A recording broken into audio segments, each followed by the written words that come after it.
Génesis capítulo 1, el 1 todavía, hoy lo acabamos, y ya es la última parte para entrar al versículo 2 en esta noche. Dice: en el principio creó Dios los cielos y la tierra. Ya vimos lo que era antes del principio, ya vimos también que se usan dos palabras para crear: vara, de la nada, y asa, de algo que ya existía.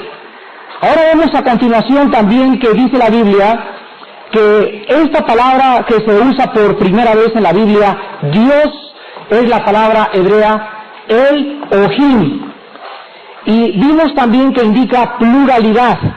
Lo explicamos a través de la Trinidad, y vemos también que esta palabra El principalmente significa Dios. Es el prefijo que se usó en todos los lenguajes semíticos.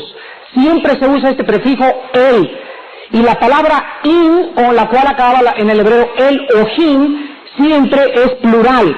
Por ejemplo, Samayim, los cielos, aquí en el versículo 1, es la palabra hebrea Samayim. Y la palabra In implica que Dios hizo plural, no hizo un cielo.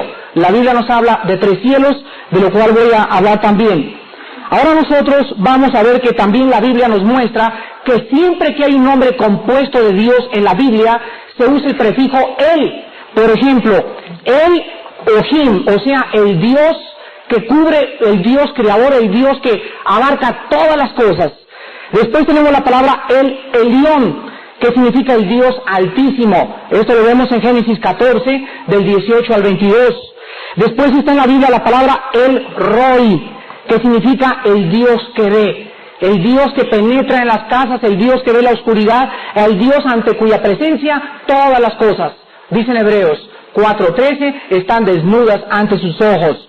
Después Dios se revela como El Olam, que es el Dios eterno. Después El Betel, que significa el Dios de Betel. Después El Lohei Israel, que significa el Dios de Israel. Y por último, El Shaddai, el Dios sustentador o el Dios todopoderoso. Ahora pasamos nosotros inmediatamente a ver la palabra cielos. Cuando la Biblia nos dice que Dios creó los cielos y la tierra, la Biblia nos muestra que hay 3 cielos. El cielo de la atmósfera hacia abajo, el cielo que está después de la atmósfera, y después de este cielo de la atmósfera y que pasa la estratosfera y que están las galaxias y los millones de estrellas y los agujeros oscuros, etcétera, etcétera, hay un tercer cielo. Esto lo menciona 2 de Corintios capítulo 12, versículo 2. Y a este tercer cielo es donde Pablo y donde Juan fueron arrebatados, donde fueron y vieron realmente en el Espíritu al Dios Elohim, al Dios Elión, al Dios Jireh. Ahora vamos a ver nosotros que no se refiere a las estrellas. Cuando dice en el principio creó Dios los cielos y la tierra, no metan a las estrellas aquí, porque las estrellas fueron creadas en el 4º día, en el versículo 16. Dice el versículo 16 del capítulo 1, e hizo Dios las 2 grandes lumbreras, o sea, el sol y la luna, la lumbrera mayor para que señorease en el día y la lumbrera menor para que señorease en la noche. Hizo también las estrellas. ¿Cuándo? En el 4º día. Entonces aquí en el primer versículo no están más que los cielos, el primero, el segundo y el tercero. Y la palabra tierra, aquí en el original hebreo, es la palabra eretz, y significa la tierra en general, tal y como la conocemos. Ahora quiero que vean que en el versículo 1 encontramos la Trinidad. En el principio, ahí está el tiempo. Dios creó los cielos y Dios creó la tierra. Ahí tenemos el espacio y la materia. ¿De qué está compuesto el universo, señores científicos y señores astrónomos que nos visitan? ¿Qué es el universo que nos rodea? Es una Trinidad. Dios dejó estampada en el universo, en la imagen del hombre, en todo lo que nos rodea, dejó la Trinidad. El universo está compuesto de 3 cosas: espacio, materia y tiempo. Y lo encontramos aquí en el principio, ahí está el tiempo. Dios creó los cielos, ahí está el espacio, y la tierra, la materia. Ahora quiero que me escuchen muy bien, porque nosotros vemos que tanto el espacio es tridimensional, la materia es tridimensional y también el tiempo es tridimensional. Fíjense ustedes el espacio, ¿de qué está compuesto el espacio? De altura, anchura y profundidad. ¿De qué está compuesta la materia? De energía, movimiento y fenómeno. ¿Y de qué está constituido el tiempo? Pasado, presente y futuro. ¿Ven? Mientras más ramificaciones saquemos, más encontramos la estampa de la Trinidad que los testigos de Jehová niegan continuamente que la Trinidad no existe en el universo y que Dios no es un Dios trino, y desde el principio, desde el versículo 1, Dios nos muestra la Trinidad. Ahora escuchen esto, el movimiento no podría existir sin la energía, ni tampoco el fenómeno sin el movimiento. Cada uno de los tres sería una imposibilidad sin el otro. Ninguno podría existir sin el tercero. El universo consiste enteramente de movimiento, el cual aparece ante nosotros como fenómeno, y el movimiento consiste en energía trabajando, y vemos en todo el universo esta Trinidad. Ahora, por si fuera poco, el hombre también es un ser tripartito. El hombre es un espíritu. El hombre tiene un alma y el hombre vive dentro de un cuerpo. El hombre, como dice en 1 Tesalonicenses 5:23, y todo vuestro ser. ¿De qué está compuesto el ser? Espíritu, alma y cuerpo sean guardados irreprensibles hasta la venida de Jesucristo nuestro Señor. Ahora vemos nosotros también que el hombre es también una parte vital del universo, porque el hombre está unido con su cuerpo al tiempo. O sea, nuestro cuerpo tiene dimensiones. La materia, estamos unidos con la materia porque nuestro cuerpo consiste de materia. Y en último lugar con el tiempo, porque su existencia física es una existencia dentro de nuestro tiempo. Entonces, por todos lados, vemos la Trinidad, vemos al Dios Trino, y en el mismo hombre, nosotros hechos a su imagen, encontramos que somos seres tripartitos. Hace poco me encontré un muchacho y me dijo: oye Armando, tú dijiste que el hombre se diferenciaba de los animales en que el hombre era espíritu y el animal no era espíritu. Pero me dijo: un momento, ningún animal razona. Y el ejemplo que tú diste del chimpancé que estaba ahí en la jaula no se le llama razonamiento. Miren, quiero darles un consejo a todos los hermanos cristianos para cuando se encuentren con esta clase de personas. Estas personas son sinceras y están buscando la verdad y quieren explicaciones. Pero tomen nota todos los cristianos, por favor. Cuando nosotros discutamos, el día que te inviten a la televisión y te hagan esta pregunta y no te vas a sacar... En el momento en que nosotros discutamos con cualquier persona, es muy importante en la apologética cristiana definir términos. Esta persona me dice: este es un razonamiento. Número uno, vamos a comenzar. ¿Qué le llamas o a qué le llamas tú razonamiento? ¿Se dan cuenta? O sea, nos encontramos de repente muchas veces hablando y usando términos que ni siquiera nosotros comprendemos. Entonces este muchacho me dice: bueno, razones es juicio. Y le dije: mira, vamos a ver dos cosas. Vamos a ver el diccionario Larousse, la enciclopedia británica, y vamos a ver el diccionario filosófico. Él sus deducciones las había sacado del diccionario filosófico. Por eso se llama filosófico, porque son términos o definiciones filosóficas, pero no necesariamente son reales, porque todo lo que cae en la filosofía es absolutamente irreal. Gracias. Entonces, ¿qué significa la palabra razón? Miren, la enciclopedia británica, el diccionario Larousse y los diccionarios de la lengua de la Academia de la Literatura Española definen principalmente el acto de razón como un acto de juicio o de discurrir.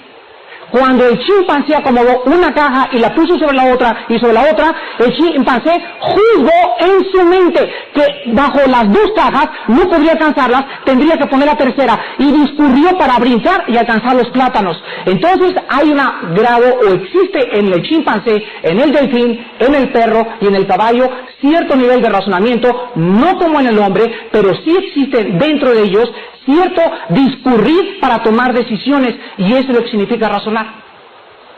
Me dice otra persona: bueno, Armando, es que el amor, bueno, ¿cómo define el diccionario Larousse el amor? Fíjense ustedes que los términos que la Biblia usa son diferentes al diccionario Larousse, a la enciclopedia británica y a los diccionarios filosóficos, porque los pensamientos de Dios no son nuestros pensamientos, y hasta que no venimos a la Biblia no encontramos realmente lo que significa cada término. Pregúntale a un joven qué es el amor y qué te va a contestar. No sabe qué contestarte, porque el amor no fue conocido hasta que Cristo murió en la cruz. Pregúntale al joven qué es la justicia. Pues justicia es que mi papá me dejó ir con mi novia al cine. Es un injusto mi papá. Sin embargo, ellos, clamando justicia, son más injustos que los padres. Entonces, en la apologética cristiana es importante, cuando disputamos con cualquier persona, definir los términos para poder descubrir de qué estamos hablando. Muy bien, ahora vamos a ver a continuación en el versículo 2. Ya pasamos al 2. Ya pasamos el Beredish Bara Elohim Samayim Eretz. En el principio creó Dios los cielos y la tierra. Ahora en el versículo 2 dice, y la tierra estaba desordenada y vacía, y las tinieblas estaban sobre la faz del abismo, y el Espíritu de Dios se movía sobre la faz de las aguas. Vamos en primer lugar a dar los términos originales en el hebreo. La palabra desordenada es una palabra muy interesante hebrea, que es la palabra tohu, T-O-H-U, y significa literalmente confusa, vana o sin forma. Se usa 20 veces en el Antiguo Testamento. La palabra vacía es la palabra bohu, con B de burro y H intermedia, y significa desolada y sin nada. Ahora nosotros encontramos dos teorías al llegar al versículo 2. Hay dos escuelas teológicas. Una escuela nos dice que entre el versículo 1 y el versículo 2 hubo un caos. Algo sucedió, porque la tierra no estaba así originalmente. Dios no creó la tierra desordenada y vacía y sin forma. Dios la creó para ser habitada. ¿En qué se basan estas personas? Veamos Isaías 45. Y voy a estudiar las dos escuelas y voy a dejar que ustedes decidan con cuál se quedan. Fíjense que es muy importante, que para nosotros es muy importante que no impongamos nuestra doctrina, sino que nosotros presentemos las dos caras de la moneda y que ustedes, bajo la dirección del Espíritu Santo, tomen una decisión. Por ejemplo, cuando comencé yo a enseñar sobre el don de lenguas, venían los muchachos a mí, Armando, y hablas lenguas, etcétera, etcétera, y yo sabía que solamente conocían una cara de esa doctrina, pero no sabían la otra cara de la doctrina. Y entonces le pedí al Señor que me diera sabiduría para enseñar la otra cara de la moneda. Y cuando ya los jóvenes y los estudiantes de teología tienen las dos caras de la moneda, ellos tienen que tomar una decisión y saber cuál es la verdadera. Porque no puede haber dos verdades. Es imposible, la verdad tiene que ser una. Entonces nosotros tenemos que presentar las dos caras de la moneda, no enseñar solamente una, sino presentar también la otra, para que los estudiantes decidan por sí mismos. Y si tú decides y dices en tu iglesia, mire señor, yo decido que en esta iglesia no estoy de acuerdo con su doctrina, te voy a dar un consejo, salte de esa iglesia porque vas a causar divisiones. Si tú estás en una iglesia es porque has aceptado el cuerpo de doctrina que ahí se enseña.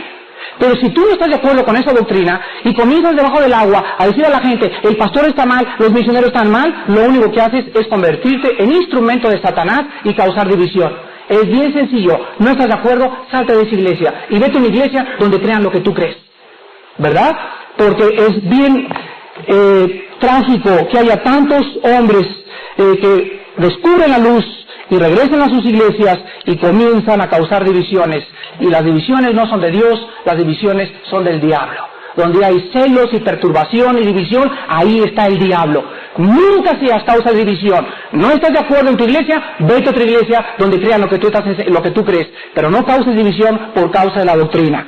Por eso es tan importante que siempre que entres a una iglesia, pidas la declaración de fe de esa iglesia. ¿En qué creen ustedes?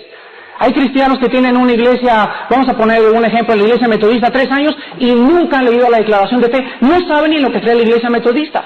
Otros se meten a la iglesia pentecostal y tampoco saben lo que cree la iglesia pentecostal. ¿Me entienden? Entonces es negligencia, es apatía, es falta de diligencia y fervor en el espíritu el poder investigar la doctrina de la iglesia a la cual tú perteneces. Entonces investiguen, dile al pastor, déme la declaración de fe. Si no estás de acuerdo, dile, gracias hermano, que Dios los bendiga, me voy a otra iglesia porque no estoy de acuerdo en lo que ustedes creen. Pero no te quedes a causar divisiones.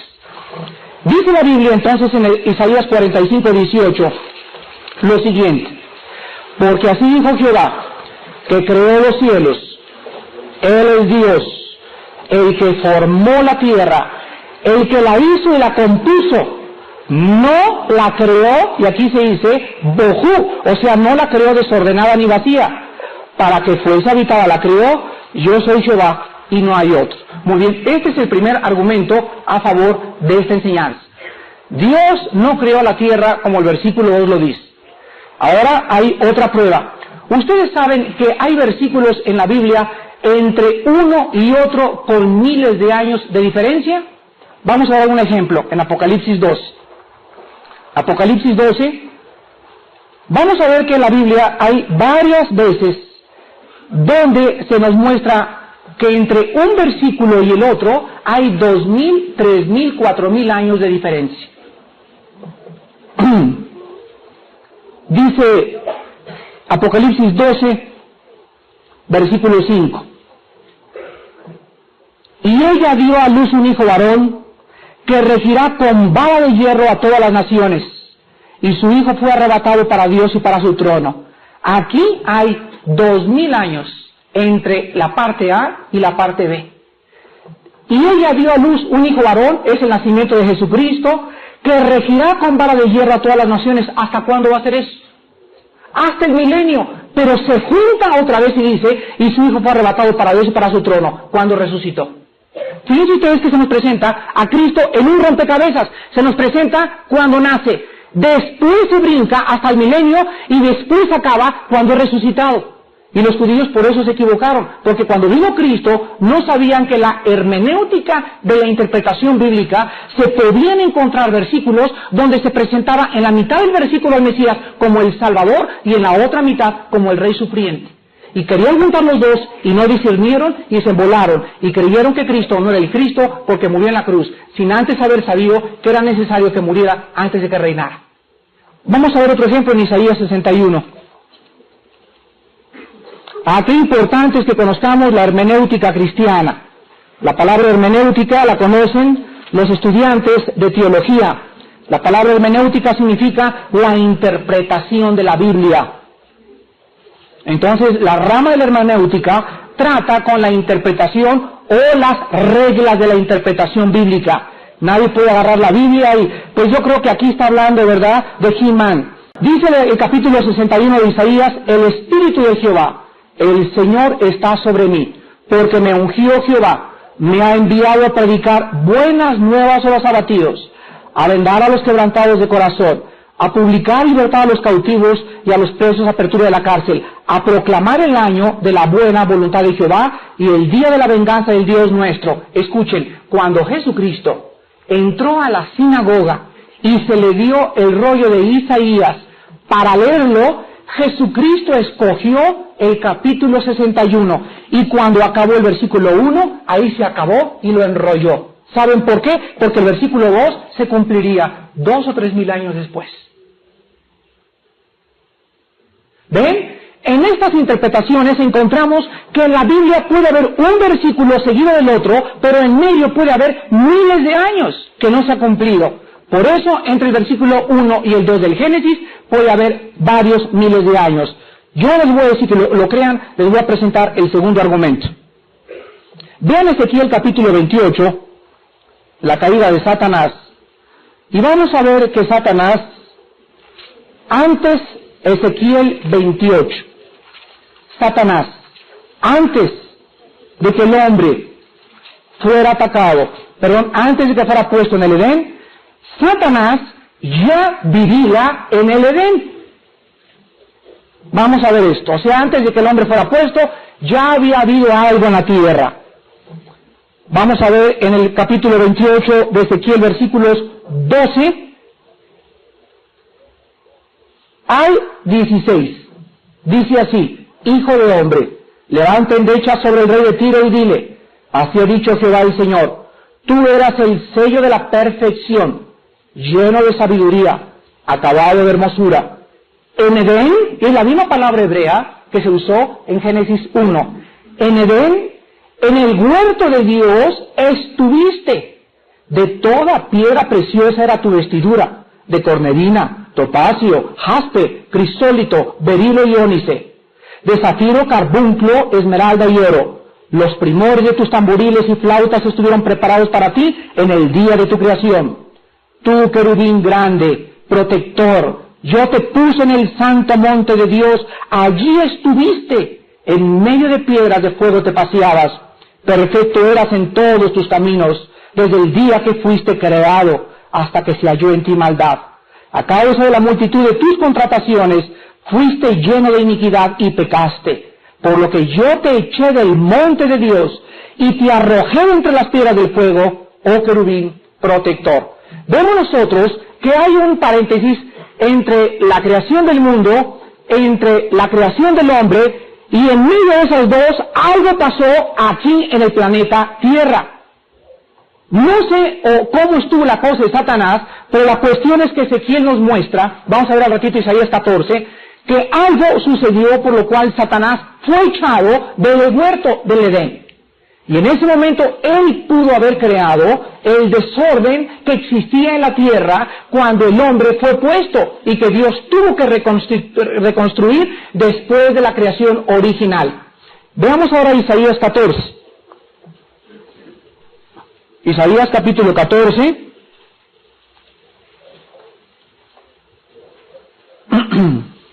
Y encontramos en este pasaje también de Isaías 14, versículo 12, que dice la Biblia: ¿cómo caíste del cielo? Oh lucero, es el primer nombre de Satanás, el lucero. La palabra aquí lucero es la palabra el que resplandece o el que alumbra en el hebreo. Hijo de la mañana, cortado fuiste por tierra, tú que debilitabas a las naciones. Muy bien, entonces algo sucedió que puso a la tierra en este estado. Posiblemente después de que Satanás se exaltó y dijo: pues estoy tan bello y tengo mi intelecto y todo, repitió o comenzó a programar el pecado que el hombre haría. Fíjense ustedes que anoche estaba yo leyendo la historia del razonamiento en la filosofía a través de la historia.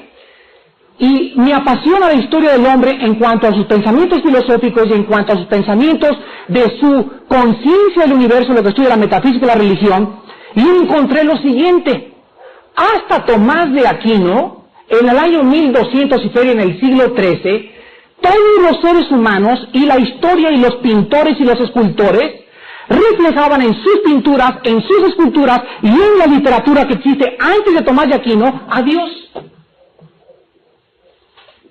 Y de Tomás de Aquino a nuestros días, comienza Tomás de Aquino, el gran filósofo, y comienza a decir Tomás de Aquino: realmente el hombre puede ser autónomo sin Dios. Y eso que muchos le consideran a Tomás de Aquino como un santo, pero la filosofía principal de Tomás de Aquino era que realmente la naturaleza era lo que debería de exaltarse, y ahí comenzó, por ejemplo, Van Dyck, que fue el primer pintor que pintó un paisaje, y quitando a Dios. Todos los pintores antes, por ejemplo, Leonardo da Vinci, Michelangelo, que fueron más o menos después del Renacimiento, o de la época de oro de la filosofía, de la pintura, de la música y de la escultura, comenzaron a ser influidos por esta persona, a Tomás de Aquino, y todos los filósofos de ahí en adelante, hasta que llegamos al siglo pasado, donde tenemos a Guigar, tenemos a Friedrich Nietzsche, tenemos a Sigmund Freud, tenemos a Carlos Darwin, comienzan los hombres a hacer a un lado a Dios y a comenzar a proclamar una filosofía totalmente humanista. No humanista en el sentido de humanitaria. Humanismo significa la persona que exalta al hombre como la causa final de todas las cosas. En el principio fue el hombre y al final será el hombre. El hombre es el centro del universo. Te equivocas. En el principio, Dios.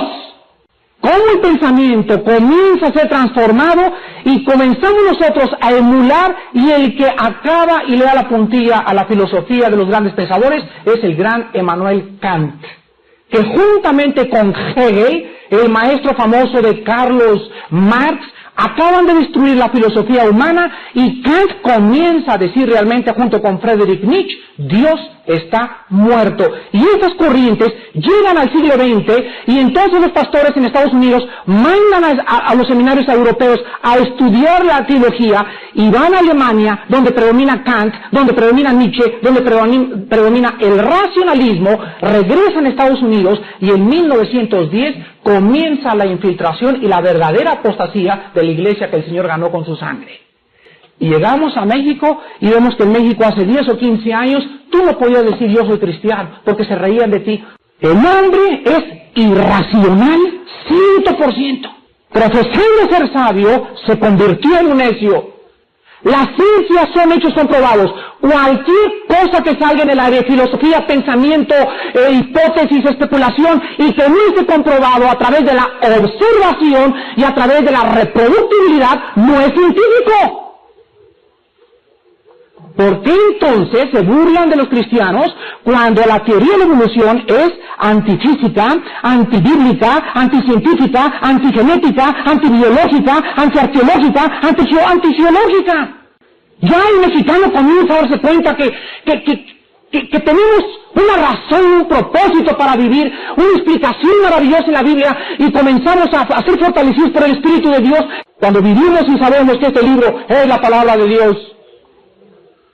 Y es el momento, de veras, en que así veríamos lo de Nietzsche, de Freud, de Darwin por todos lados, y agarramos y comenzar a llenar la atmósfera del pensamiento y transformar nuestro pensamiento, la televisión, los periódicos, los libros, los nuevos científicos que están ahorita saliendo, transformarlos con el mensaje de Dios. Y esto es lo que realmente la Biblia puede hacer con un ser humano, transformarlo y llevar cautivo todo pensamiento a la obediencia a Cristo Jesús. Ahora regresamos a Génesis y vamos a ver la tercera prueba de que hay un lapso aquí entre estos dos versículos, y la tercera prueba es la siguiente. La palabra que se usó en el versículo 1, crear, repito la palabra bara, que es crear de la nada. Asa, formar de algo que ya existe. Ahora ven ustedes que la diferencia entre creación y formación es real, porque en ninguna parte del Génesis, a excepción del capítulo 1, se vuelve a usar la misma palabra. Esto parece indicar que después del versículo 2, el relato describe más una reformación que una creación. En cuarto lugar, esta teoría de que hay algunos años o miles de años entre el versículo 1 y el versículo 2, da espacio para las épocas glaciales. Da espacio y tiempo para las épocas glaciales que enseña la geología, porque todos estos hechos pudieron haber existido antes de la reformación del planeta Tierra. Y en último lugar, noten el versículo 2, las 4 palabras que existen. Y las 4, fíjense ustedes, el versículo 1 todo es positivo, pero en el versículo 2 todo es negativo. Fíjense las palabras: desordenada, vacía, tinieblas, abismo. Las 4 palabras están relacionadas con los poderes del mal. La palabra, por ejemplo, abismo, que ya vimos lo que significa en el original hebreo, significa literalmente profundo. Ahora saben ustedes que el abismo, en Apocalipsis capítulo 9, es el lugar donde se encuentran encerrados en un lugar muy especial los demonios que pervirtieron la genética en el capítulo 6 del libro del Génesis. Y la Biblia nos dice que hay un ángel que es Apolión, que es el destructor, el jefe de los 4 ángeles que están alrededor del río Éufrates, pero la palabra abismo en la Biblia siempre significa la habitación o el lugar donde moran los poderes del mal.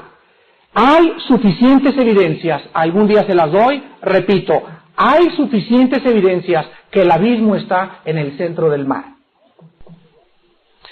Ahora quiero decirles a ustedes la teoría que ataca esta escuela de pensamiento, para que ustedes hagan un juicio y ustedes determinen cuál es la correcta. En primer lugar, las cosas que van en contra de esta enseñanza principalmente es que la creación realmente Dios la creó en bruto. O sea, es como un carpintero que tiene un pedazo de madera y pues está sin forma, ¿verdad? Al principio, y después se le va dando forma, ¿correcto? Entonces, la otra escuela enseña esto, que realmente no hubo algo, sino que la tierra originalmente no tenía forma y Dios la comenzó a moldear. Ahora, quiero decirles algo muy importante. Esta es una prueba que, si hubiera sucedido, tendría que haber pasado un lapso de tiempo entre el principio y el primer día de la creación. ¿Están de acuerdo? Voy a repetir.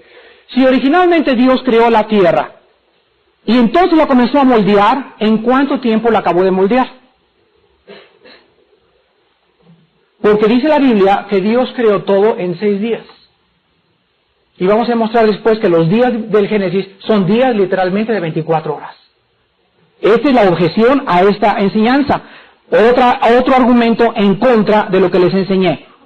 Dicen otros teólogos que los 6 días de creación fueron todos los días que Dios trabajó, y antes de los 6 días, Dios no hizo nada. ¿Correcto? Y en tercer lugar, dicen los teólogos que fue Adán el que trajo el pecado al mundo. Dice Romanos 5:12, porque por un hombre entró el pecado a la tierra, y por el pecado entró la muerte. Entonces, si Adán fue el causante de que Satanás entrara aquí a la tierra, pero Adán fue el que trajo el pecado al mundo, no Satanás, entonces realmente no fueron un lapso grande entre el versículo 1 y el versículo 2, y realmente el hombre fue el que inició todo, y Dios comenzó a moldear la tierra.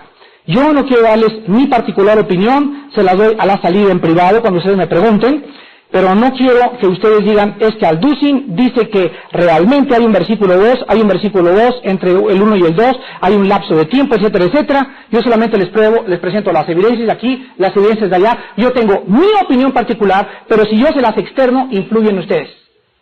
Y entonces vamos, no, como Armando piensa eso, yo también voy a pensar eso. No, tú ponlo en oración. Escríbelo, compra el cassette de la semana que entra, medítalo los dos, escríbelo si no tienes tiempo ahorita, y que el Espíritu Santo te guíe a toda la verdad. Porque tanto tú como yo tenemos el mismo Espíritu. Y estoy seguro que vamos a estar de acuerdo si lo estudias claramente. Ahora bien, enseguida encontramos nosotros que dice la Biblia que en el versículo 2, las tinieblas estaban sobre la faz del abismo. La palabra tinieblas es la palabra griega chostek, así como suena. Significa oscuridad, lo opuesto a la luz. La palabra faz es la palabra panim, con P de papá. Significa enfrente de o presencia. Y la palabra abismo es la palabra hebrea tehom, T de pato, H intermedia. Significa profundo. Comparemos esto con Proverbios capítulo 8. Proverbios capítulo 8.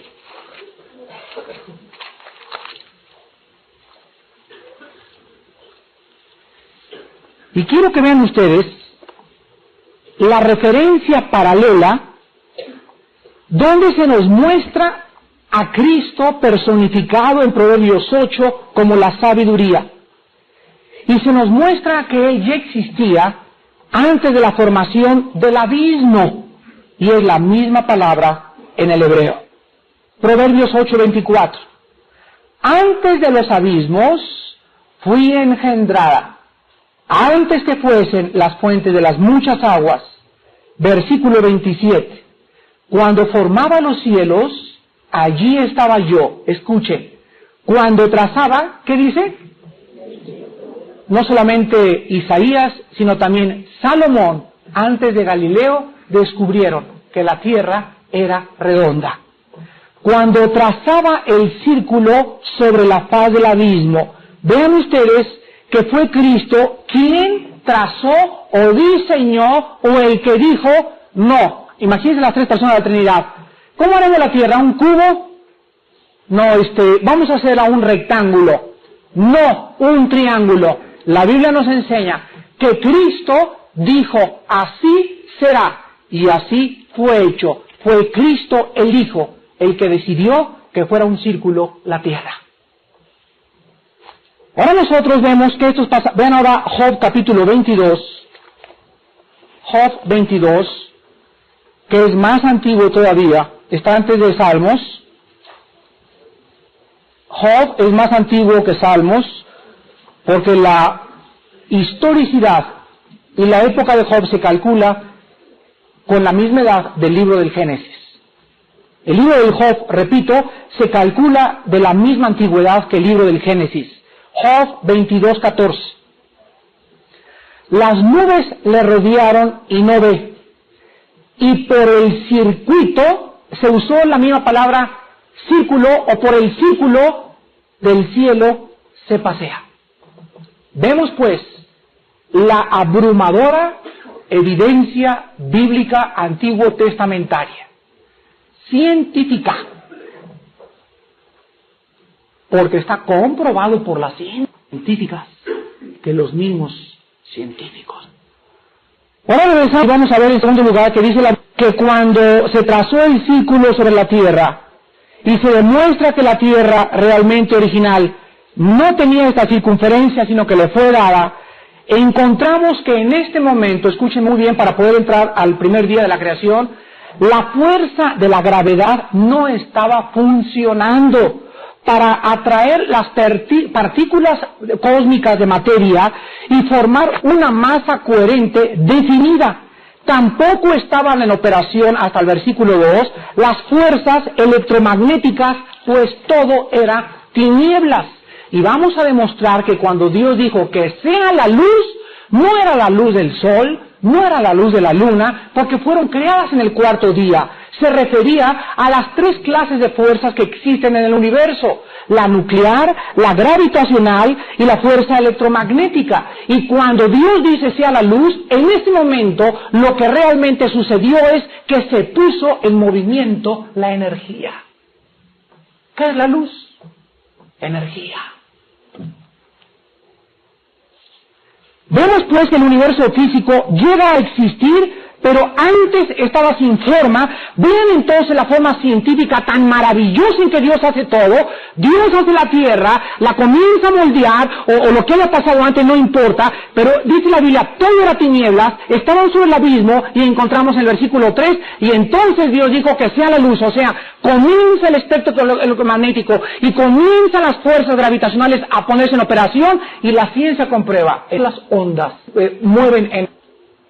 que el que inició el movimiento de la materia fue el Espíritu Santo. Dice el versículo 2, mientras todo estaba en tinieblas, había aparte de las tinieblas algo. La palabra movía, el Espíritu se movía sobre la faz de las aguas, es la palabra que se usó empollar. Es la misma palabra que se usa en Deuteronomio cuando se muestra que un águila, como empolla sus aguiluchos, el Espíritu Santo se plasmó sobre la tierra como si fuera una gallina del Espíritu Santo, y el contacto del Espíritu Santo sobre el huevo que era la tierra hizo que empollara y salió la vida. Es el Espíritu el que da la vida. Pero vemos a las tres personas de la Trinidad en Génesis 1 y Génesis 2. El Padre tiene la idea, el Hijo lo lleva a cabo y el Espíritu Santo lo realiza. La palabra espíritu aquí se usó la palabra griega ruwach, R-U-W-A-C-H, y literalmente significa revolotear, temblar, vibrar, cuando soplaba y se movía sobre el universo. Ahora, si el universo tenía que ser energetizado, tenía que haber alguien que lo hiciera, ¿no es verdad? Yo les dije hace mucho tiempo que cuál fue el origen del movimiento. Ningún científico lo puede saber, el origen del movimiento. Me dijo un muchacho, mira Armando, cualquier movimiento o materia que sale del espacio y tú le empujas, sigue continuamente en el espacio. Le dije, correcto, pero no da vuelta. Y la Tierra no solamente va así, sino que la Tierra, aquí está el Sol, la Tierra hace esto. Y ¿quién es una? O sea, no se va así, sino que se va así, y después hay otro antes que ella, que es Venus, y después de ella Marte, y todos los 9 planetas están alrededor de una masa, y todos giran alrededor de él, ninguno choca con el otro, no hay tráfico, no hay congestión, no hay pitidos, no hay nada, todo es un movimiento elíptico perfecto, y la prueba no es solamente que se va así, sino que ¿quién le hace que dé la vuelta?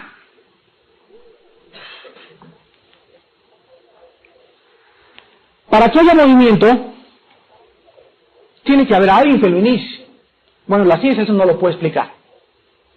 La ciencia nos dice que la velocidad de la materia es proporcional a la fuerza que se le aplica a la materia. Si empujas una canica, la canica sale ¡pum! 20 metros, pero va proporcional a los 2 kilos que le aplicaste, pero la canica se tiene que parar. Pues la Tierra no se para. ¿Qué explicación científica hay? No la hay. No existe una explicación. Bueno. Vamos a dejar el macrocosmos y nos reducimos al microcosmos. Lo mismo pasa en el átomo. ¿Quién empuja los electrones? ¿Quién mantiene la cohesión en una molécula para que el protón, el electrón, el neutrón y todos los que forman el átomo puedan estar uno para acá, otro para allá? Y exactamente este movimiento necesita estar en coordinación con esto, y tiene que estar todo coordinado para formar la coherencia y la composición molecular de toda la materia que nos rodea. La Biblia dice, es Cristo con el poder de su palabra.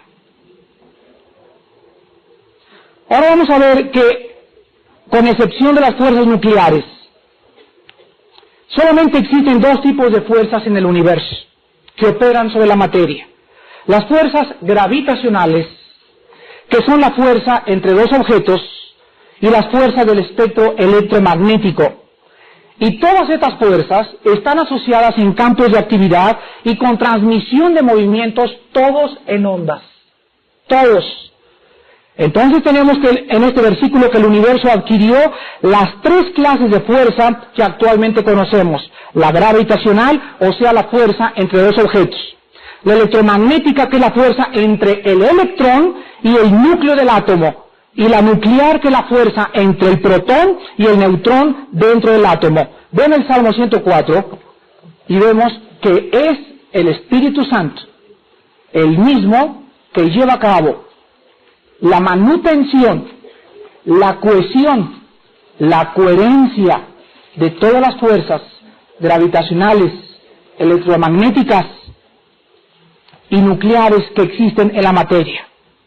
Salmo 104, del 27 al 30. Escuchen algo que se escribió antes de Einstein, antes de Galileo, antes de todos los grandes científicos. Dice así, Salmo 104, 27 en adelante. Todos ellos esperan en ti, para que les des su comida a su tiempo. Les das, recogen. Abres tu mano, se sacian de bien. Escondes tu rostro, se turban. Les quitas el hálito, es la palabra aliento, dejan de ser. Vuelven al polvo. Escuchen. Envías tu espíritu, son creados y renuevas la faz de la tierra. Oiga, un momentito, señor, si usted dijo que ya no hay nada que se crea ni que se destruye. Ah, pero es que el que hace que haya ovulación, ¿quién fue primero? ¿El huevo o la gallina? La Biblia nos da la respuesta, la gallina. Bueno, pues que tenía que haber un huevo, es que Dios creó la gallina para que pusiera huevitos. Y de ahí la gallina, siempre que ponga huevitos, nunca van a nacer canguros. En el huevo lleva la composición genética del huevo para que siempre el huevo de la gallina produzca seres que están ahí metidos microscópicos y produzcan siempre pollitos, nunca cocodrilos. Los cocodrilos llevan en su composición genética tal cosa que cuando ellos, como también animales que ponen huevos, nazcan, siempre nazcan cocodrilitos y nunca jirafas. Y cuando se invierte el orden de la creación y se hace una mutación entre un gen y el otro, siempre existe el juicio de Dios, como cuando se cruzó el caballo con la burra, nació la bola y la mula nació estéril.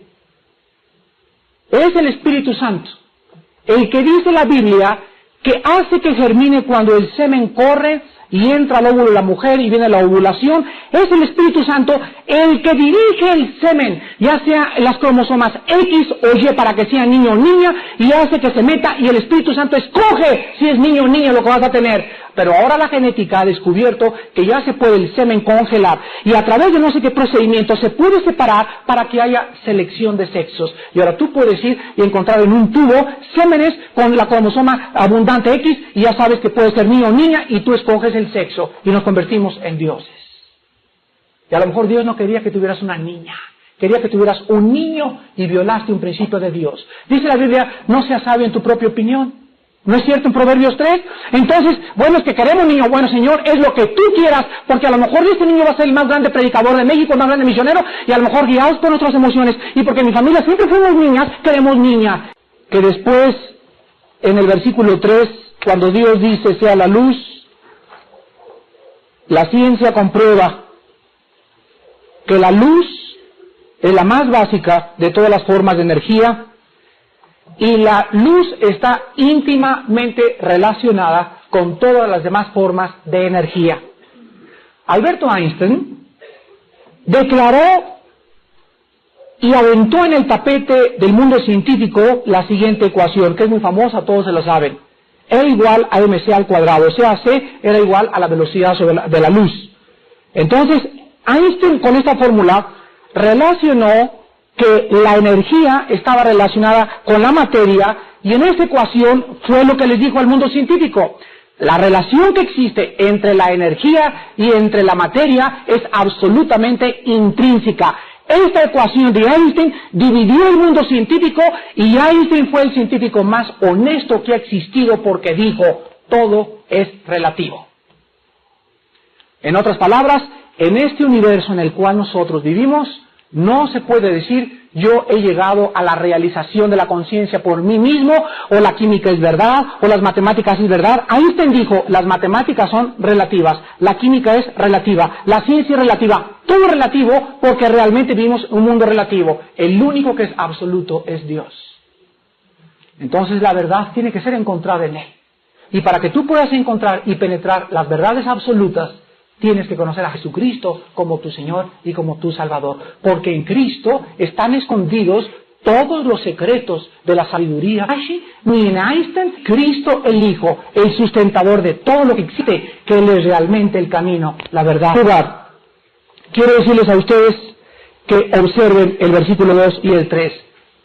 Abróchense los cinturones. Génesis capítulo 1. Con esto quiero acabar, pero quiero que observen lo siguiente. Vean el orden en el versículo 2 y en el versículo 3. Vean en el versículo 2, en primer lugar, la actividad del Espíritu Santo, ¿correcto? Vean el orden. Primero es el Espíritu Santo. En segundo lugar, en el versículo 3 encontramos, y dijo Dios, ahí encontramos la palabra de Dios, ¿correcto? Y también encontramos en el versículo 3, en tercer lugar, la luz. Vean el orden. El Espíritu, la palabra, y después la luz. Este es el mismo orden en la conversión. El Espíritu Santo tiene en esta noche que comenzar a revolotear sobre tu entendimiento. Después, el segundo orden es, la fe es por el oír, y oír por la palabra de Dios. Dijo Cristo, si el Espíritu Santo no los convenciera de pecado, aunque les muestres todos los argumentos del mundo filosóficos y científicos, no es la obra absoluta y total, 100% del Espíritu de Dios. Él es el Espíritu el que te convence de pecado, es el Espíritu Santo el que te puede iluminar, es el Espíritu Santo el que aplica mis palabras o las palabras de cualquier predicador que tenga el Espíritu para que tú nazcas de nuevo. Pero siempre el orden es el mismo Espíritu, después la palabra de Dios y después la iluminación interior. Y en esta noche tú puedes ser iluminado porque yo le doy gracias a Dios que cada vez que este libro se abre, el Espíritu de Dios se comienza a mover sobre la faz de tu vida. Comienza a moverse sobre la faz de tu pensamiento. Y aquí hay personas que llegaron desordenados y vacíos, tinieblas en su mente, unos rollos que traían, unos pensamientos que traían, y en segundo lugar, entras y el Espíritu Santo comenzó a moverse esta noche, la palabra ha sido predicada. Y si tú recibes esta palabra, amigo y amiga que nos visitas, sea la luz por primera vez en tu corazón. Cristo dijo, yo soy la luz, y cualquiera que no esté en mí estará en tinieblas. ¿Quieres ver la vida? ¿Quieres comprender la razón de tu existencia? ¿Quieres penetrar en el mundo intelectual de la Biblia, científico y espiritual? Necesitas a Jesucristo. Señor, en esta noche te damos gracias por haber dejado estampado en el universo tu Trinidad. Todo nos muestra, tanto el espacio, la materia, como el tiempo, nuestras vidas, todo nos muestra la tripartidad. La Trinidad existe para que nosotros comprendamos que tú eres un Dios trino. No son tres dioses, es uno solo. Jehová uno es. Pero la sustancia tuya y la diversidad en tu unidad se manifiesta en tres personas. Nosotros somos uno. No podemos separar el alma del cuerpo, porque el cuerpo sin el espíritu está muerto. Y hay gente en esta noche que está muerta espiritualmente. Padre, te damos gracias porque de la misma forma que trabajaste en la tierra y te moviste sobre las tinieblas, y le diste vida y sacaste la luz de aquello donde no había orden y donde había vaciedad, el mismo orden se repite en la conversión. Ahora, Padre, tu Espíritu Santo ya no está creando nuevos mundos, ahora está creando nuevas criaturas. Ahora la persona tiene que saber que la vida está latente dentro de ella y que tiene que recibir la palabra. Tienes que reconocer que Él es el Cristo, el Hijo del Dios viviente, que murió y pagó en esa cruz por nosotros y que con su muerte y su sangre pagó la deuda de pecado que tú tenías con Dios. Cristo te ofrece la salvación en esta noche y Él te pide que si tú la aceptas, verás la luz. Por primera vez en tu vida, ya no seguirás desorientado ni desorientada. Ya no andarás buscando con los gurús, ni la dianética, ni el control mental, porque has llegado al final de tu búsqueda. Era Cristo a quien buscaba tu alma. Es Cristo el que puede saciar, y Él te ofrece en esta noche sus manos taladradas, para que tú te arrepientas de tus pecados y le recibas por la fe en tu corazón. ¿No quisieran en este momento muchas personas recibir a Jesucristo por primera vez en sus vidas? No importa que seas católico, mormón o testigo de Jehová o protestante, el cristianismo no es una religión. Ven a Cristo, ven a un hombre en esta noche, ven a la cruz. No te invito a cambiar de religión, te invito a que vengas a la cruz, a que vengas a Cristo y encuentres que en Él está la vida.